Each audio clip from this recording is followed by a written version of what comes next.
I had interviewed the Prime Minister in 2016, as early as that, and he spoke about the white paper. He said that we should come out with the white paper because we inherited an economy which was in the fragile five. And and that was early, just 2 years into the government. And what we had to really do to drag it out of, the levels it had reached. You spoke similarly yesterday about a white paper, and you said it was a Herculean task to bring the economy back from the brink. What is the idea behind the white paper? Why now? And will it be another stick to beat the opposition with? See, you're right in pointing out that the Honorable Prime Minister has spoken about it even in 2016 in your interview. Then it was so many different sections of our society themselves suggested to us that you better bring a paper out, white paper out, to say why Indian economy has reached the fragile five, to say why our banks had become such a black hole. Nothing could be restored of the banks. Banks were all in deep trouble. Look at the number of NPAs and the value of the NPAs, meaning what was the original value and to what extent they had reached almost close to valueless positions. So whether it was your banks, whether it was the overall economy, whether it was defense procurement, whether it was a vital sector of telecom, why? Even minerals. Yes. Every area was ridden with problems. Now, if you're talking of corruption, well, it's one thing, it goes to the court, people get punished, and then the monies are given back or not given back, values are retrieved or not retrieved. That's one side of the story. But what impact it left on the economy? To restore your banks back to health, to make sure your country is safe with adequate strategic equipments given to defense personnel, to make sure that your mines, which are wealth under the earth, meaning inside the earth, under the soil, to use them for the benefit of the country rather than to use them as one instrument through which you line your own pocket. What implications it had on the economy? Banks not being healthy, mines being given to brothers and sisters who did not want to extract the mineral for the benefit of the country.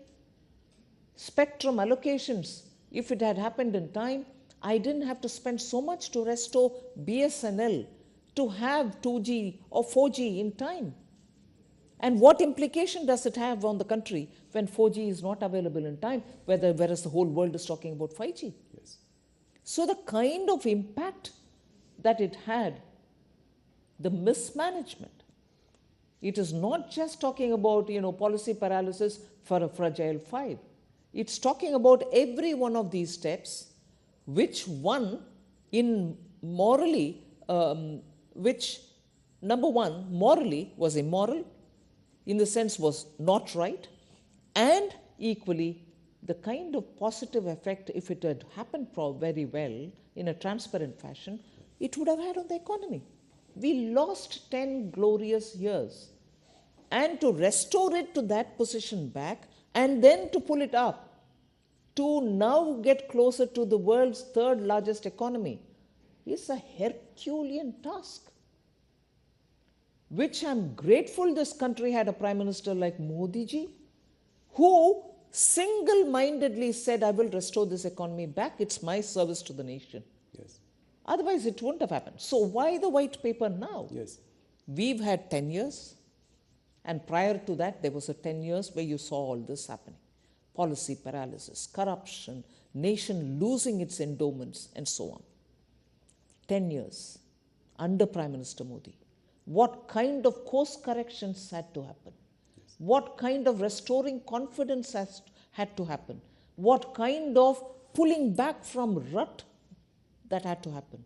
And equally, making sure you're purchasing the equipments, you're removing BSNL from distress, you're making sure BSNL employees are given their due, you're making sure the country gets 5G, not just 4G. Look at the coverage India has in 5G today. I agree.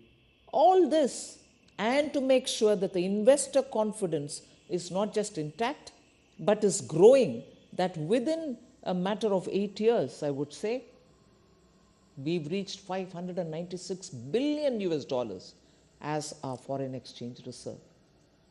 Just compare that with the last 10 years.